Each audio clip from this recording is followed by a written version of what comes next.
एक जंगल था जिसमें सभी जानवर खुशी से रहते थे। उस जंगल का राजा शेर था जिसका नाम टाइसन था। टाइसन का एक पूरा परिवार था, लेकिन आज का दिन कुछ खास था। आज राजा टाइसन ने सभी जानवरों को अपनी गुफा के बाहर बुलाया था। राजा ने कहा, दोस्तों, आज मैं तुम्हें एक महत्वपूर्ण बात बताना चाहता हूँ। आज मेरे बेटे का जन्म हुआ है जो भविष्य में इस जंगल का राजा बनेगा। उसका नाम हंटर रखा गया है। क्या तुम मेरी इस बात से सहमत हो? सभी जानवरों ने राजा पर विश्वास करते हुए हामी भर दी। राजा ने वचन दिया, जैसे तुम मेरे राज में खुशहाल रहे हो, वैसे ही मेरे बेटे के राज में भी रहोगे। फिर राजा ने अपने बेटे हंटर से कहा, मैं तुम्हें बहुत शक्तिशाली बनाऊंगा ताकि तुम हर संकट का सामना कर सको। तभी सभी जानवरों में से एक बंदर बाहर आता है और कहता है, राजा जी, जब तक आपका बेटा बड़ा नहीं हो जाता, हम सब मिलकर उसका अच्छे से ध्यान रखेंगे। ये सुनकर राजा कहता है, मैं आप सभी का धन्यवाद करता हूँ। अगले दिन से राजा का बेटा हंटर सभी जानवरों के साथ खुशी खुशी खेलने लगा। राजा उसे पूरे जंगल में घुमाता और उसे हर चीज के बारे में जानकारी देता। लेकिन जंगल में एक ऐसी जगह थी जहां राजा अपने बेटे को जाने से सख्त मना करता था। उस डरावनी जगह का नाम काली घाटी था। राजा का एक खास पक्षी था जिसका नाम रंगा था। एक दिन रंगा उड़ता हुआ आता है और राजा को खबर देता है कि भेड़ियों ने जंगल पर हमला कर दिया है। ये सुनते ही राजा जंगल की ओर भागता है और रंगा से कहता है, तुम मेरे बेटे को सुरक्षित घर लेकर जाओ। अब राजा का बेटा हंटर और पक्षी रंगा घर की ओर चल पड़ते हैं, जबकि दूसरी ओर राजा भेड़ियों को जंगल से भगाने के लिए निकल जाता है। रास्ते में रंगा और हंटर बातें करते जा रहे थे। रंगा कहता है, हंटर, अब से मैं तुम्हारा अच्छा दोस्त हूं और हमेशा तुम्हारे साथ रहूंगा। हंटर पूछता है, क्या तुम्हें काली घाटी के बारे में कुछ पता है? मेरे पिताजी मुझे वहां जाने से मना करते हैं, लेकिन मैं वहां जाकर देखना चाहता हूं। रंगा गंभीरता से कहता है, नहीं, तुम वहां नहीं जाओगे। वहां जाना खतरे से खाली नहीं है। हंटर जिद करता है, नहीं, मैं तो जरूर जाऊंगा। रंगा उसे रोकते हुए कहता है, नहीं, तुम वहां नहीं जाओगे। हंटर और ज्यादा जिद करते हुए कहता है, मैं वहां जाकर रहूंगा। इतना कहकर वो तेजी से दौड़ लगाकर काली घाटी की ओर भाग जाता है। अब जब हंटर काली घाटी की ओर जा रहा होता है, तभी रास्ते में उसकी मुलाकात एक शेर से होती है। उस शेर का नाम स्कार होता है। स्कार को राजा टाइसन बिल्कुल भी पसंद नहीं करता था और ना ही उसके बेटे हंटर को, क्योंकि वह खुद जंगल का राजा बनना चाहता था। लेकिन यह बात हंटर को नहीं पता थी।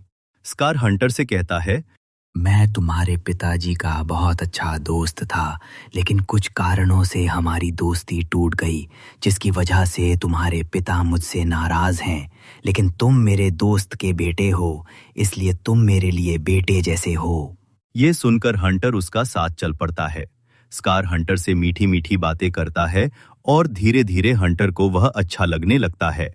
बातों बातों में स्कार काली घाटी की चर्चा छेड़ता है, उसी खतरनाक जगह की जहां जाने से राजा टाइसन ने हंटर को सख्त मना किया था। स्कार कहता है, हंटर, देखो जो दूर वो पहाड़ी सी दिखाई दे रही है, वो भी हमारे जंगल का ही हिस्सा है। हमें वहां जाके देखना चाहिए कि वो जगह इतनी अलग थलग क्यों है।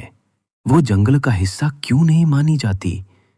क्योंकि तुम जंगल के आने वाले राजा हो, तो ये तुम्हारा फर्ज बनता है कि तुम वहां जाओ और जानो कि वहां ऐसा क्या है। हंटर कहता है, स्कार अंकल, चलिए हम चलते हैं। फिर दोनों वहां से चल पड़ते हैं। चलते चलते वे काली घाटी में पहुंच जाते हैं। घाटी में पहुंचते ही हंटर को वहां कुछ भेड़िए दिखाई देते हैं। उन्हें देखकर हंटर डर जाता है। भेड़िए शिकार देखकर खुश हो जाते हैं। वे आपस में बात करते हैं, आज तो हमें खाने के लिए जंगल का सबसे बेहतरीन भोजन मिल गया। उनकी बातें सुनकर हंटर और डर जाता है। वो घबराकर चिल्लाता है, स्कार अंकल, स्कार अंकल। लेकिन स्कार वहां नहीं होता। वो पहले ही वहां से भाग चुका होता है। उधर रंगा सारी घटना राजा टाइसन को बता देता है। यह सुनकर राजा टाइसन काली घाटी की ओर अपने बेटे हंटर को बचाने के लिए दौड़ पड़ता है। जैसे ही टाइसन घाटी में पहुंचता है वह जोर से दहाड़ता है। दहाड़ सुनते ही भेड़िए डर जाते हैं और हंटर खुश हो जाता है। टाइसन भेड़ियों की ओर देखते हुए गुस्से में कहता है, तुम्हारी हिम्मत कैसे हुई? अगर मेरे बेटे को एक भी खरोच आई तो तुम में से कोई नहीं बचेगा। भेड़िए टाइसन की ताकत और शक्ति से अच्छी तरह परिचित थे, इसलिए वे पीछे हट जाते हैं और हंटर को जाने देते हैं। हंटर अपने पिता की सुरक्षा पाकर बेहद खुश होता है। टाइसन हंटर से कहता है, आओ हंटर, अब हम जंगल की ओर वापस चलते हैं। राजा टाइसन हंटर से कहता है, हंटर, मैं तुमसे बहुत नाराज हूं। मैंने तुम्हें वहां जाने से मना किया था, फिर भी तुम वहां चले गए। मुझे तुमसे यह उम्मीद नहीं थी कि तुम मेरी बात नहीं मानोगे। हंटर शर्मिंदा होकर कहता है, मुझे माफ कर दीजिए पिताजी, मैंने आपकी बात नहीं मानी, इसके लिए मैं सच में बहुत शर्मिंदा हूं। टाइसन गुस्से में वहां से चला जाता है। हंटर उदास होकर कहता है, मेरे पिताजी मुझसे नाराज हैं। तभी रंगा हंटर को समझाता है, तुम्हारे पिताजी तुमसे बहुत प्यार करते हैं, बस थोड़े नाराज हैं, लेकिन वो तुम्हें माफ जरूर करेंगे। यह सुनकर हंटर दौड़कर अपने पिताजी के पास जाता है और कहता है, पिताजी, मैं वादा करता हूं कि आगे से कभी भी ऐसा कुछ नहीं करूंगा जिससे आपको दुख पहुंचे। कृपया मुझे माफ कर दीजिए। टाइसन प्यार से कहता है, बेटा, वो जगह खतरनाक थी, इसलिए मैंने तुम्हें वहां जाने से रोका था। मैं तुमसे बहुत प्यार करता हूं और तुम्हें खोना नहीं चाहता। फिर दोनों एक दूसरे को गले लगा लेते हैं और खुशी खुशी मस्ती करने लगते हैं। उधर स्कार भेड़ियों से गुस्से में कहता है, मैंने तुमसे काम कहा था और तुम वो भी ठीक से नहीं कर पाए। कायर हो तुम, क्या किसी का शिकार करोगे? तुम किसी लायक नहीं हो। अब मुझे ही हंटर को मारने की योजना बनानी होगी। कुछ दिन ऐसे ही बीत जाते हैं और सब कुछ ठीक ठाक चलता रहता है। एक दिन हंटर और रंगा जंगल से कुछ दूरी पर नदी के पास पानी पीने जा रहे होते हैं। वहीं दूसरी ओर छिपा हुआ स्कार उन्हें देख रहा होता है। हंटर और रंगा को देखकर स्कार के मन में आता है, ये अच्छा मौका है हंटर को खत्म करने का। थोड़ी दूरी पर स्कार को सैकड़ों जंगली जानवरों का झुंड दिखाई देता है। स्कार एक योजना बनाता है कि अगर वो उन जानवरों पर हमला कर देगा तो वे सभी घबराकर इधर उधर भागने लगेंगे और इसी भगदड़ में हंटर उनके पैरों के नीचे दबकर मर जाएगा। स्कार अपनी योजना के अनुसार उन जंगली जानवरों पर अचानक हमला कर देता है। जानवरों में भगदड़ मच जाती है और सभी इधर उधर दौड़ने लगते हैं। हंटर उनके बीच आ जाता है। जान बचाने की कोशिश में वो भी उनके साथ दौड़ने लगता है। इस बात की खबर रंगा उड़कर जाकर राजा टाइसन को देता है। टाइसन ये सुनते ही अपने बेटे को बचाने के लिए भाग पड़ता है। वो बिना कुछ सोचे समझे उस जानवरों के झुंड में कूद पड़ता है और अपने बेटे को जोर से झुंड से बाहर फेंक देता है ताकि वो सुरक्षित रहे, लेकिन खुद को नहीं बचा पाता। टाइसन जंगली जानवरों के पैरों के नीचे दबकर वीर गति को प्राप्त हो जाता है। दूर खड़ा हंटर ये सब देख रहा होता है कि किस तरह उसके पिता टाइसन ने अपनी जान की परवाह किए बिना उसकी जान बचाई। ये दृश्य देखकर हंटर बेहद दुखी हो जाता है और रोते हुए सोचता है, मैं अपने पिता के लिए कुछ भी नहीं कर पाया। उसी समय स्कार वहां आ जाता है। वो हंटर को अकेला और कमजोर समझते हुए घमंड से कहने लगता है, मैं ही वो हूं जिसने तुम्हारे पिता टाइसन को मारने की योजना बनाई थी और तुम्हें भी मारना चाहता था ताकि मैं जंगल का राजा बन सकूं। लेकिन तुम बार बार भाग्य से बचते रहे, पर आज नहीं, आज मैं तुम्हें खत्म कर दूंगा और इस जंगल का एक छत्र राजा बन जाऊंगा। तुमने अपने पिता का अंत देख ही लिया, अब तुम्हारी बारी है। मैं तुम्हें जिंदा नहीं छोड़ूंगा। स्कार की बातों और इरादों को समझते ही हंटर डर जाता है और जान बचाने के लिए वहां से दौड़ पड़ता है, लेकिन दुर्भाग्यवश खुद को बचाते बचाते पास की नदी में जा गिरता है। नदी का बहाव बहुत तेज होता है और हंटर पानी के साथ बहता चला जाता है। स्कार दूर खड़ा ये सब देखकर कुटिल मुस्कान हंसता है। अब स्कार जंगल की ओर लौटता है और वहां पहुंचकर सभी जानवरों की सभा बुलाता है। सभा में वो गंभीर चेहरा बनाकर कहता है, अब टाइसन हमारे बीच नहीं रहा और उसका बेटा हंटर भी नहीं।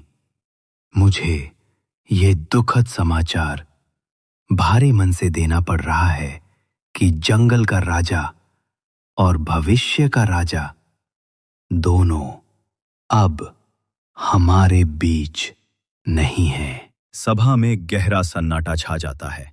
सभी जानवर दुखी हो जाते हैं, लेकिन रंगा को इस बात पर विश्वास नहीं होता। वो तुरंत उड़कर पूरे जंगल में हंटर की तलाश शुरू कर देता है। उसे राजा टाइसन का मृत शरीर तो मिल जाता है, लेकिन हंटर कहीं नहीं दिखाई देता। रंगा सोचता है, अगर हंटर का शरीर नहीं मिला तो जरूर वो अभी भी जिंदा है। वो जंगल के आसपास और भी ऊंचाई से उड़ान भरता है। तभी उसकी नजर जंगल से बाहर एक नदी के किनारे पड़ जाती है, जहां हंटर बेसुध पड़ा होता है। उसके पास 2 अनजाने जानवर खड़े होते हैं जो उसकी मदद कर रहे होते हैं। रंगा ये सब दूर से देखता है और बेहद खुश हो जाता है कि जंगल का भविष्य का राजा अब भी जिंदा है। उधर स्कार झूठा दुख जताता हुआ टाइसन और हंटर की मौत पर आंसू बहाने का नाटक करता है और इसी बहाने खुद को जंगल का नया राजा घोषित कर देता है। ये सुनकर जंगल के सारे जानवर और भी ज्यादा दुखी हो जाते हैं। अपने सच्चे राजा को खोने के बाद अब उन्हें एक धोखेबाज राजा को झेलना पड़ रहा था। नदी के किनारे एक जगह पर हंटर बेहोश पड़ा था। वहीं पास में पिंटू और रिंटू खरगोश खड़े थे। पेड़ की एक डाली पर रंगा तोता बैठा सब कुछ ध्यान से देख रहा था। वो ये देखना चाह रहा था कि अब ये दोनों दोस्त हंटर के साथ क्या करते हैं। पिंटू ने रिंटू से पूछा, ये कौन पड़ा है यहाँ? रिंटू डरते हुए बोला, ये तो शेर का बच्चा लगता है। ये हमें खा जाएगा, भागो। पिंटू बोला, नहीं रिंटू, रुको, ये तो बेहोश है, अभी तो कुछ नहीं करेगा। पिंटू उसकी मदद करना चाहता था, लेकिन उसके दिल में भी डर था कि कहीं हंटर उठकर उन्हें नुकसान न पहुंचा दे। फिर भी धीरे धीरे हिम्मत करके वो उसके पास गया और उसे हल्के से हिलाया। तभी हंटर को थोड़ा होश आने लगा। वो धीरे धीरे उठने लगा। उसे उठते देखकर पिंटू और रिंटू डर गए और तुरंत भागने लगे। हंटर ने कमजोर आवाज में कहा, रुको, भागो मत, मैं ठीक नहीं हूं, मुझे तुम्हारी मदद चाहिए। दोनों रुक गए। रिंटू ने संदेह से पूछा, सच में तुम हमें कुछ नहीं करोगे? हंटर ने सिर हिलाकर कहा, हाँ, मैं कुछ नहीं करूंगा, वादा करता हूं। फिर हंटर ने मुस्कुराकर पूछा, तुम लोग कौन हो दोस्त? रिंटू हैरान होकर बोला, उड़ी बाबा, इसने हमें दोस्त कहा, ये तो सच में अच्छा है। हंटर ने फिर पूछा, तुम्हारा नाम क्या है? पिंटू बोला, मैं पिंटू हूँ और ये रिंटू है, हम दोनों पक्के दोस्त हैं। हंटर ने धीरे से पूछा, क्या तुम लोग मेरे दोस्त बनोगे? रिंटू ने थोड़ा डरते हुए कहा, हाँ, बनेंगे, पर तुम हमें मारोगे तो नहीं? हंटर ने सिर हिलाया। नहीं दोस्तों, मैं तुम्हें कभी नहीं मारूंगा। पिंटू ने फिर हंटर से पूछा, लेकिन तुम हो कौन और यहाँ कैसे आए? हंटर ने गहरी सांस ली और अपनी पूरी आप बीती सुनाई। मैं जिस जंगल में रहता था वहां एक बहुत ही चालाक और क्रूर शेर है। उसका नाम स्कैर है। वो जंगल का राजा बनना चाहता था। मेरे पिता टाइसन उस जंगल के सच्चे राजा थे। स्कैर ने धोखे से मेरे पिता की हत्या कर दी। उस दिन से वो मेरी जान के पीछे पड़ा है। मैं किसी तरह भाग निकला, लेकिन भागते वक्त मेरा पैर फिसल गया और मैं नदी में गिर गया। बहते बहते यहाँ आ पहुंचा। हंटर की आंखें नम हो गईं। मुझे अपने पापा की मौत का बहुत दुख है और मैं उनका बदला लेना चाहता हूँ। इतना सुनकर रिंटू ने धीरे से पूछा, तुम्हारा नाम क्या है? हंटर बोला, मेरा नाम हंटर है। पिंटू ने हंटर की ओर देखकर कहा, हंटर, तुम अभी बहुत छोटे हो। इस समय कोई भी तुम्हें आसानी से नुकसान पहुंचा सकता है। मुझे तुम्हारे पिताजी की मौत का बहुत दुख है। पिता की मौत से बड़ा कोई दुख नहीं होता। मैं तुम्हारी मनस्थिति को समझ सकता हूँ। फिर पिंटू ने आगे कहा, अब तुम हमारे दोस्त हो। मैं चाहता हूँ कि तुम हमारे साथ रहो, हमारे साथ चलो। जब तुम बड़े और ताकतवर बन जाओगे तब अपने पापा की मौत का बदला लेने के लिए तैयार हो जाना। अभी नहीं, अभी तुम्हें खुद को मजबूत बनाना है। हंटर ने धीरे से कहा। मुझे जाना है। पिंटू ने उसे रोकते हुए कहा। नहीं दोस्त, तुम नहीं जाओगे। तुम्हें हमारी जरूरत है और हमें तुम्हारी। तुम अकेले मत रहो। थोड़ी देर चुप रहने के बाद हंटर बोला। ठीक है, मैं तुम्हारे साथ चलता हूँ। हंटर, पिंटू और रिंटू तीनों साथ चल पड़ते हैं। चलते चलते वे एक दूसरे जंगल में पहुंच जाते हैं। पेड़ पर बैठा रंगा तोता चुपचाप उन्हें देख रहा होता है। जब उसे यकीन हो जाता है कि अब हंटर सुरक्षित है तो वो चुपचाप वापस लौट जाता है। जैसे ही वे नए जंगल में पहुंचते हैं, रिंटू उत्साहित होकर कहता है, देखो हंटर, ये है हमारा जंगल। कितना सुंदर है ना? लेकिन हंटर को देखकर वहां के जंगलवासी डर जाते हैं। तभी एक हिरण बोलता है, अरे पिंटू, तुम किसे ले आए हो? ये तो शेर का बच्चा है, ये हमें खा जाएगा। पिंटू ने मुस्कुराकर कहा, नहीं नहीं, ये कुछ नहीं करेगा, ये हमारा दोस्त बन चुका है। फिर एक लोमड़ी बोली, मगर ये हमें मार भी सकता है। इतने में हंटर सामने आया और सबकी तरफ देखते हुए बोला, नहीं, मैं तुम सबको कुछ नहीं करूंगा। मैं तुम सबके साथ एक परिवार की तरह रहना चाहता हूँ। मुझ पर विश्वास करो।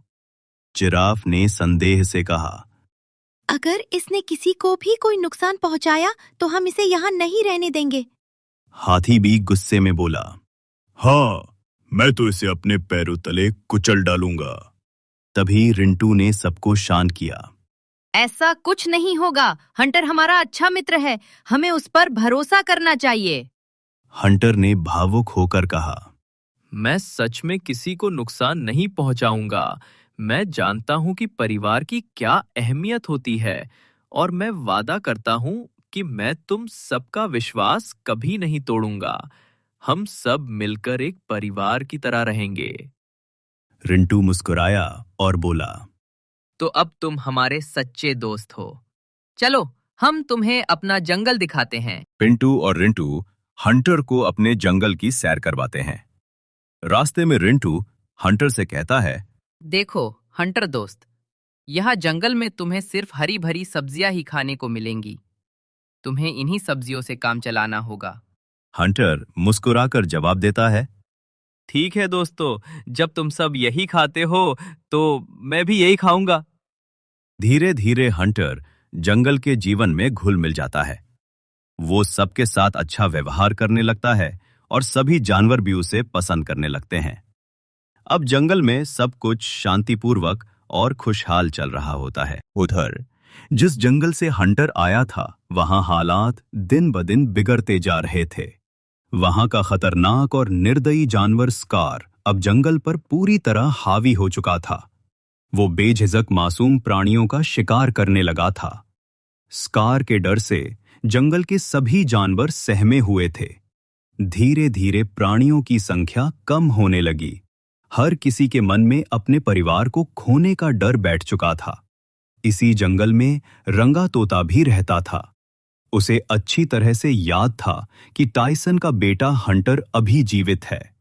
वो जानता था कि हंटर ही एक दिन स्कार के खिलाफ खड़ा हो सकता है, लेकिन वो हंटर के बड़े और शक्तिशाली होने का इंतजार कर रहा था। रंगा मन ही मन सोचता, अब बहुत समय बीत चुका है। हंटर अब बड़ा और ताकतवर हो चुका होगा। हमारा जंगल स्कार के अत्याचारों से कराह रहा है। अब और इंतजार नहीं किया जा सकता। समय आ गया है हंटर को बुलाने का। रंगा तोता अब और इंतजार नहीं कर सकता था। उसने हंटर को बुलाने के लिए दूसरे जंगल की ओर उड़ान भरी। उधर हंटर अब नए जंगल के सभी जानवरों से गहरा रिश्ता बना चुका था। वो सबका बेहद ध्यान रखता था और सभी जानवर भी उसे दिल से चाहते थे। उसे अब अपने पुराने जंगल की कोई याद नहीं आती थी। वो पिंटू और रिंटू के साथ खुशी खुशी रह रहा था। तभी रंगा उस जंगल में पहुंच जाता है जहां अब हंटर रह रहा था। वो जैसे ही हंटर को देखता है, तुरंत पहचान लेता है और दौड़कर उसके पास आता है। रंगा बोला, हंटर, कैसे हो तुम? हंटर उस समय पिंटू और रिंटू दोनों के साथ खड़ा था। ये देखकर रिंटू थोड़ा चौंकते हुए बोला, तुम कौन हो और तुम्हें हमारे दोस्त का नाम कैसे पता? रंगा शांत स्वर में बोला, देखो भाइयों, मैं तुम्हें सब कुछ बताता हूं, वो सच्चाई जो हंटर के जीवन से जुड़ी है। इसके बाद रंगा ने पूरी कहानी बताई, कैसे स्कार ने हंटर के पिता टाइसन की हत्या की थी और कैसे हंटर को भी मारने की कोशिश की थी। रंगा ने कहा, जब हंटर बेसुध हालत में नदी के किनारे पड़ा था, मैंने दूर से देखा था कि तुम दोनों ने उसकी मदद की। मैं ये देखकर बहुत खुश हुआ कि उसे अच्छे दोस्त मिल गए हैं और एक नया सुरक्षित जंगल भी। इसलिए मैं संतुष्ट होकर वापस लौट गया था। लेकिन अब हालत बहुत खराब है। स्कार के अत्याचार बढ़ गए हैं। अब जंगल और वहां के निवासियों को हंटर की सख्त जरूरत है। ये सब सुनकर पिंटू ने भावुक होकर कहा, अच्छा तो तुम इसके परिवारजन हो? रंगा की सारी बातें सुनने के बाद हंटर ने गहरी सांस ली। उसकी आंखों में थोड़ी नाराजगी और दुख झलक रहा था। वो बोला, अच्छा तो अब तुम ये चाहते हो कि मैं तुम्हारे साथ चलूं, लेकिन मैं यहीं खुश हूं। ये जंगल, यहाँ के जीव, यही मेरा परिवार है। मैं यहीं रहूंगा, मैं कहीं नहीं जाऊंगा। रंगा शांत रहा, फिर धीमे स्वर में बोला, हंटर, मैं समझता हूं कि ये जंगल भी तुम्हारा परिवार बन चुका है, लेकिन वो जंगल जहां तुम जन्मे थे, वहां स्कार का अत्याचार हर दिन बढ़ता जा रहा है। हर कोना डर और दर्द से भरा है। वो जंगल अब एक उम्मीद की ओर देख रहा है, और वो उम्मीद हो तुम, राजा टाइसन का बेटा हंटर। अगर तुम वहां लौटोगे तो सब ऐसे खुश होंगे जैसे कोई मोर बादलों को देखकर नाच उठता है। स्कार को रोकने के लिए अब एक बहादुर, शक्तिशाली और नेक राजा की जरूरत है, और वो सिर्फ तुम हो। आओ हंटर, आओ और अपने पिता टाइसन के द्वारा रचाए गए राज्याभिषेक के सम्मान को पूरा करो। चलो जंगल को स्कार के अत्याचार से मुक्त कराओ। हंटर अपने दिल को भारी करते हुए नम आंखों से बोला, मैं चलने के लिए तैयार हूं, लेकिन मेरा दिल बहुत दुखी है। मुझे तुम सबकी बहुत याद आएगी।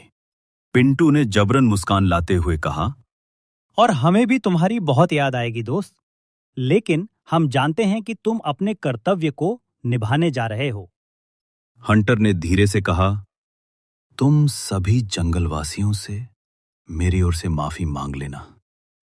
उन्हें बता देना कि मैं अपने प्यारे साथियों को छोड़कर जा रहा हूं, लेकिन मजबूरी है, ये मेरा फर्ज है। पिंटू ने सिर हिलाते हुए कहा, हंटर, ये तुम्हारा कर्तव्य है और तुम सही कर रहे हो। मैं सभी जंगलवासियों को समझा दूंगा और वे सब तुम्हारे लिए गर्व महसूस करेंगे। रिंटू भी पास आया। उसकी आंखें नम थीं। ठीक है दोस्त, हम हमेशा तुम्हारे साथ रहेंगे, चाहे दूर से ही सही। हंटर ने दोनों को गले लगाया। तीनों के दिल भर आए। फिर हंटर ने भारी मन से कहा, अच्छा दोस्तों, अब मैं चलता हूं। पिंटू और रिंटू ने हाथ हिलाया, पर उनकी आंखें बोल रही थीं, हम तुम्हें कभी नहीं भूलेंगे। रंगा और हंटर धीरे धीरे जंगल के बाहर की ओर चल पड़े। पीछे रह गए दो सच्चे दोस्त और एक याद जो हमेशा के लिए उनके दिलों में बस गई थी। हंटर जब अपने पुराने जंगल में पहुंचता है तो रंगा सब जानवरों की एक बड़ी सभा बुलाता है। सारे जंगलवासी बड़ी उत्सुकता से इकट्ठा होते हैं। रंगा गर्व से सबको संबोधित करता है, जंगलवासियों, मिलिए राजा टाइसन के बेटे हंटर से। यह सुनते ही चारों ओर खुशी की लहर दौड़ जाती है। सभी जानवर उल्लास में झूमने लगते हैं, जैसे सूखे जंगल में बरसात की पहली बूंदें गिरी हों। तभी वहां अचानक स्कार आ धमकता है। उसकी आंखों में जलन और क्रोध साफ झलकता है। स्कार हंटर को घूरते हुए कहता है, तुम कौन हो? कुछ जाना पहचाना लग रहा है। इतने में बंदर जोश में चिल्लाता है, ये हंटर है, टाइसन का बेटा। तुम्हारी मौत है ये, स्कार। स्कार गुस्से में दहाड़ता है, अच्छा, तुम सब इतने उछल क्यों रहे हो? फिर वो हंटर की ओर इशारा करते हुए कहता है, तो ये है हंटर, टाइसन का बेटा? ओह, अब समझ में आया। तभी तो कुछ जाना पहचाना लगा। तो तुम उस दिन भी भागकर बच गए थे, लेकिन आज तुम्हारा खेल खत्म। आज तुम्हें मुझसे कोई नहीं बचा पाएगा।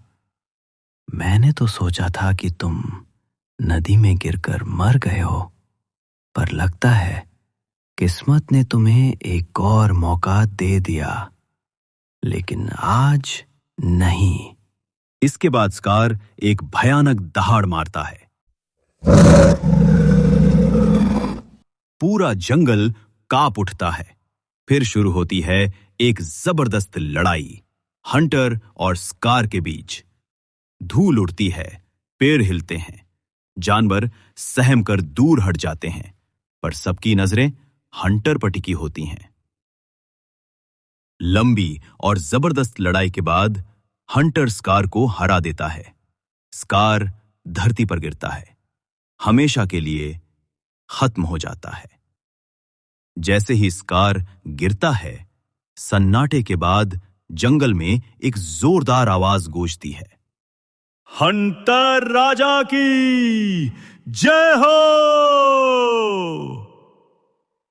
सभी जानवर खुशी से झूम उठते हैं। हवाओं में आजादी की खुशबू फैल जाती है। जंगल को उसका सच्चा और नेक राजा मिल चुका था। हंटर मुस्कुराता है। अब वो सिर्फ एक बेटा नहीं, सिर्फ एक दोस्त नहीं, वो पूरे जंगल का रक्षक और राजा बन चुका था। और अंत में अच्छाई की बुराई पर जीत होती है। जंगल में फिर से शांति, प्रेम और खुशहाली लौट आती है।